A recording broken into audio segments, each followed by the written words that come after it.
pong Bicol Region. Ayan, tungkol ini sa raot ning panahon mga kabombo, ini pong buong Bicol, makaka-eksperyensya po nin mga pag-uuran sa mga masurunod po na aldaw huli nga sa epekto kan bagyong Basyang. Ayan, kung maging bagyo si Basyang mga kabombo.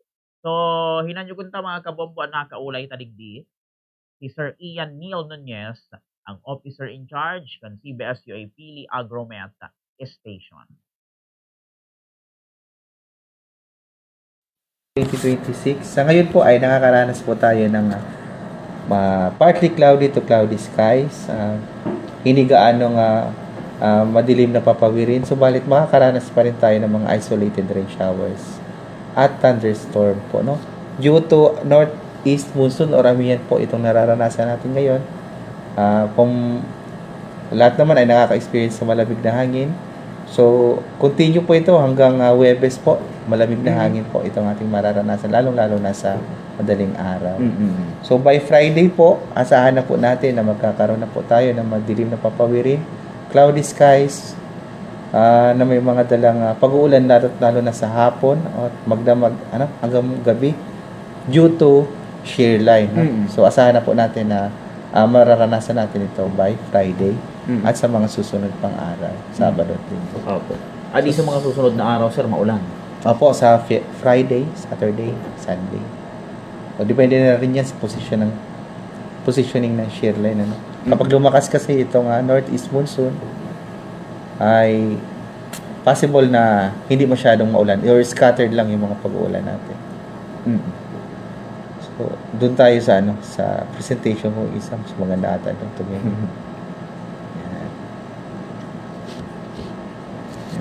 Ito kasing shear line sa ngayon, mas mababa pa siya sa Bicol region, kaya hindi gaanong maulan sa atin. Kapag po humina itong surge nitong northeast monsoon, possible po aangat itong shear line dito na sa atin. Kasi malakas naman talaga ang easterly sa mga ganitong mga buwan. February, March, April. Lalo na sa panahon ng tag-init po. Malakas po yung dulot nitong easterlies o maalinsang hangin.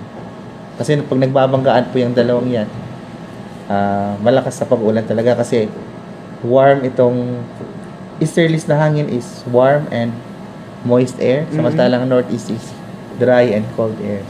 Kaiba po silang density. Opo. Kailan natin, sir, mararanasan yung LPA? Itong nakikita pong LPA natin na nakita sa layong 1,270 kilometers east ng northeastern Mindanao, possible within 24 hours po ay maging bagyo siya sa loob na nitong Philippine Area of Responsibility at tatawagin na siyang bagyong Basyang, no?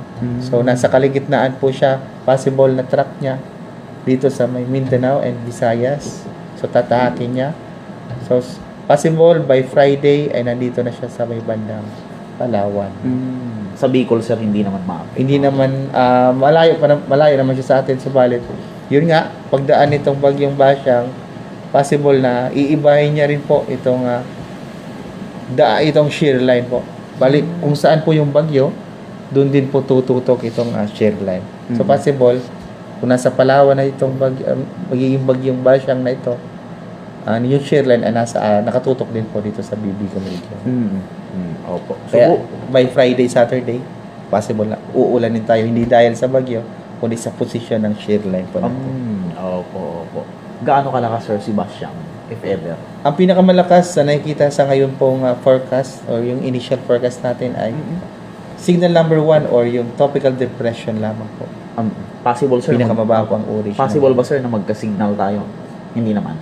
Possible dito sa may Masbate or sa may northern part ng Samar. Pero dito sa Camarines Sur ay wala pa naman pong possible na itataas or rainfall warning within the next 24 hours. Opo. Bukas, sir, maayos pa ang panahon natin. Yes po, sir. Hanggang Huwebes po. Opo. If ever, sir, ito si Basyang, hindi naman siya, sir, yung tipo ng bagyo ng mga katulad ng nakaraan ng mga malalakas. Yes po. Nasa historical data din kasi natin na kapag active po yung northeast, isa po siya sa mga nagpapahina po sa bagyo.